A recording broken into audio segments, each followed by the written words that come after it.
Akashvani. I'm Anuja Kumar with the midday news.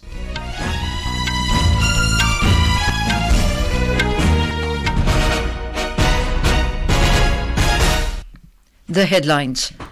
Both houses of parliament adjourned till 2 p.m. amid pandemonium over Lok Sabha security breach issue and suspension of opposition MPs.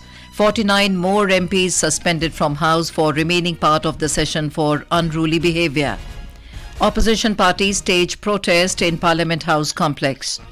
Prime Minister Narendra Modi says opposition parties' alliance's aim is to throw out his government, while BJP's aim is to create bright future for the country.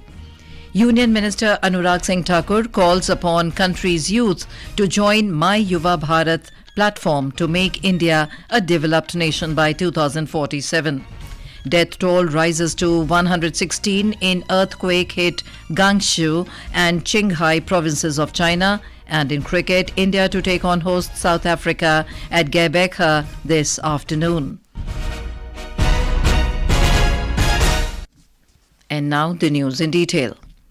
Both houses of parliament today continue to witness disruptions over the Lok Sabha security breach issue as well as the suspension of opposition MPs.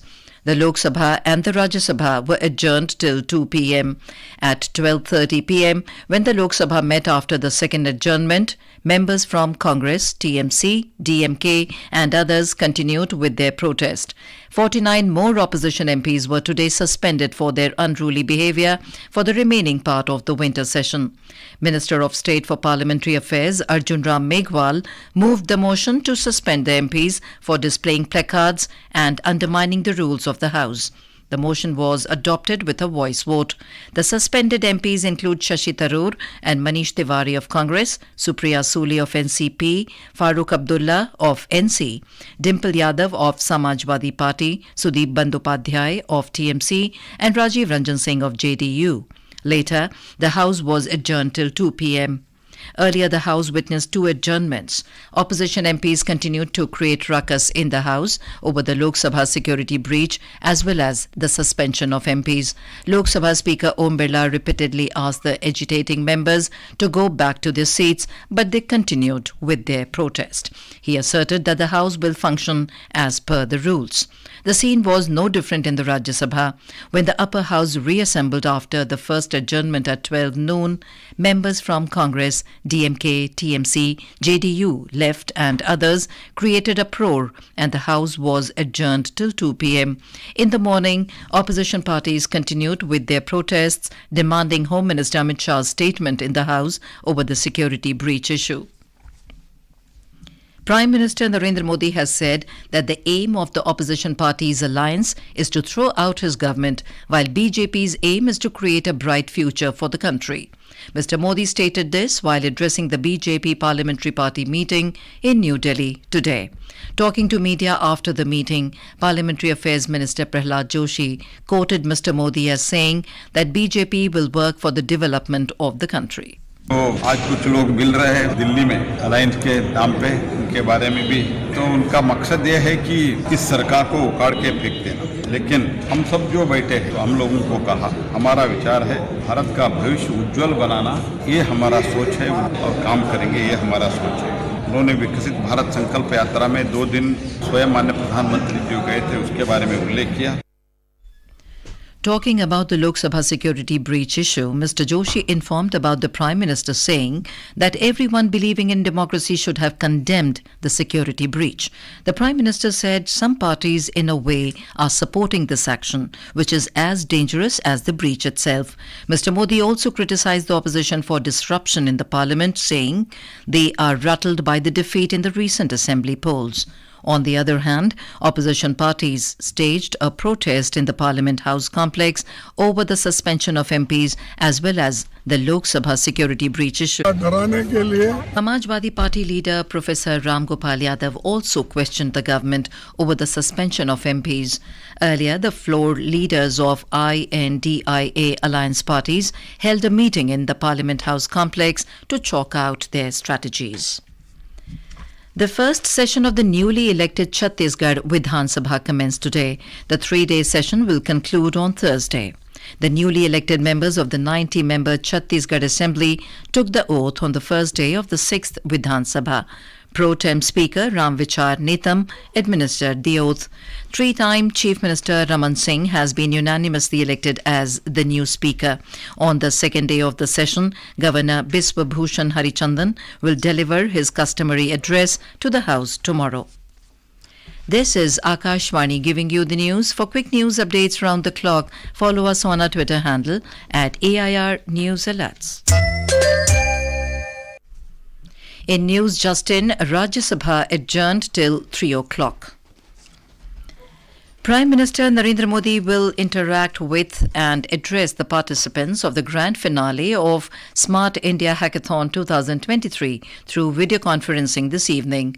The grand finale of the Smart India Hackathon will be held at 48 nodal centres till the 23rd of this month. A total of 1,282 teams have been shortlisted for the grand finale to provide solutions on various themes including space technology, smart education, disaster management, robotics and drones, heritage and culture and others. President Draupadi Murmu called for an overall development of students and their need to focus on learning the life skills. Speaking at the centenary celebrations of the Hyderabad Public School in Hyderabad today, President Murmu commended it for producing great alumni like Microsoft CEO Satya Nadella. As part of the 5-day Southern sojourn at the Rashtrapati Nilayam at Bollarum, the President is in Hyderabad. The President Murmu said, the students should not only be proficient technically, but also be fit emotionally. She exhorted teachers and alumni that the students should be nurtured to face any crisis situation. The President added that the students should focus not only in their progress, but also of others. इस संस्थान ने अपने विद्यार्थियों को विभिन्न क्षेत्रों में उत्कृष्टता हासिल करने के लिए प्रेरित किया है, जिससे हमारे देश को सम्मान और गौरव भी प्राप्त हुआ है। मुझे आपके संग्रहालय का दौरा करके खुशी हुई है, जो आपके प्रसिद्ध संस्थान और उसके विद्यार्थियों को उपलब्धियों को दर्शाता है। ये स्कूल विद्यार्थियों की स्पोर्ट्स और एकेडमिक गतिविधियों पर ध्यान केंद्रित करने के साथ साथ इनोवेशन और क्रिटिकल थिंकिंग को बढ़ावा देने पर भी जोर देता है। Youth Affairs and Sports Minister Anurag Singh Thakur has called upon the youth of the country to join the My Yuva Bharat platform to achieve the target of making India a developed nation by 2047. In a video message, Mr. Thakur said that the youth of the country have an important role to play in achieving the goal. प्रधानमंत्री मोदी जी ने नया लक्ष्य तय किया है, विकसित Bharat eight 2047, यानी कि अगले 25 वर्षों में हमें अपने देश को विकसित बनाना है। इसलिए हर युवा का योगदान बहुत जरूरी है। हर भारतीय को उसमें अपनी भागीदारी दिखानी है और जन भागीदारी के लिए प्लेटफॉर्म बनाया है मेरा युवा भारत। और इस पे जुड़ना कैसे है? mybharat.gov.in जुड़िए, योगदान दीजिए और विकसित देश बनाइए। Mr. Thakur said, on the world stage, India has made a new identity for itself by achieving historic goals in the last few years. Minister for Environment, Forest and Climate Change, Bhupendra Yadav, has hailed India as the voice of the Global South. Addressing a press conference in New Delhi today, he said that the recently concluded COP28 and the Delhi Declaration of G20 have further boosted India's image as a reliable model for sustainable development. He added that the Indian economy has not only recovered from the challenges of COVID-19, but is well on track to be the third largest economy in the world. The minister also credited India's growing soft power through its culture, heritage and knowledge. Bharat की जो we-shaped recovery Covid के दौरान हुई है, इसको IMF, world bank और दुनिया के अनेकों संगठनों ने पूरी तरीके से स्वीकार किया है। भारत का जो जीडीपी का फोरकास्ट है, उसका जो विस्तार है, वो 6.3% के हिसाब से भारत के अर्थव्यवस्था के विस्तार की जो धारा है, दिशा है, वो 6.3% है। अगर दुनिया के बाकी देशों से मुकाबला किया जाए तो यूएस में 2.1%। प्रधानमंत्री नरेंद्र मोदी जी की लीडरशिप में आज भारत दुनिया की 5वीं अर्थव्यवस्था बड़ी बना, तीसरी बड़ी अर्थव्यवस्था बनने की ओर जा रहा है। The Viksit Bharat Sankalp Yatra is delivering central government schemes at the doorsteps of people living in remote areas of Karnataka. The Canara Bank General Manager Bhaskar Chakravarti, who oversees operational requirements of the Yatra in Karnataka, has spoken exclusively to Akashvani on the progress made by the Yatra in delivering the benefits of the schemes to the people. A report. The main objectives of this Viksit Bharat Sankalp Yatra is door-to-door delivery of development schemes of Government of India through the visit of this Viksit Bharat Sankalp Yatra vehicles across all the locations in Karnataka. And accordingly, we are disseminating the information and making efforts to saturate all the people in Karnataka under these schemes. So many beneficiaries have been enrolled under all these schemes. Then and there we are sanctioning loans, eligible beneficiaries by the bankers. So for a health camps also we have conducted 340 health camps with a participation of almost 5,000 people. Under Jana Suraksha schemes, almost 53,000 people have joined, enrolled by giving their letters. People are coming forward, expressing their thanks and gratitude to the Government of India, our Prime Minister Narendra Modi, for bringing out all these schemes to their doorsteps.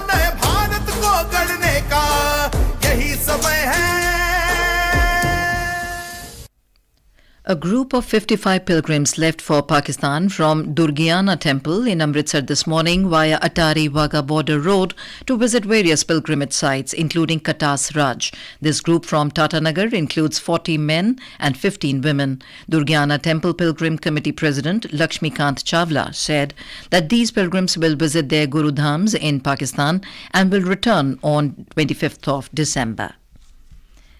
President Draupadi Murmu has paid tributes to the martyrs on the occasion of Goa Liberation Day today. The president said the nation pays homage to the martyrs who laid down their lives for the liberation of Goa from the colonial rule. She added that the nation salutes the freedom fighters and the armed forces for their exemplary courage and sacrifice. She wished a bright future to the residents of Goa. In China, at least 116 people were killed following an earthquake of 6.2 magnitude that hit northwest Gansu and Qinghai provinces. Xinhua news agency said 105 are killed in the province of Gansu and the rest in the neighboring Qinghai province. The calamity occurred late last evening. The report claimed over 230 people were injured in the province after the strong, shallow earthquake struck. According to Xinhua, 9 people were also killed and 124 injured in the city of Haidong in the neighboring province of Qinghai. From the world of sports and cricket, India will take on host South Africa at St. George's Park in Gqeberha today. The match will start at 4:30 p.m. Indian time. In the opening ODI of the 3-match series on Sunday, India defeated hosts by 8 wickets in Johannesburg.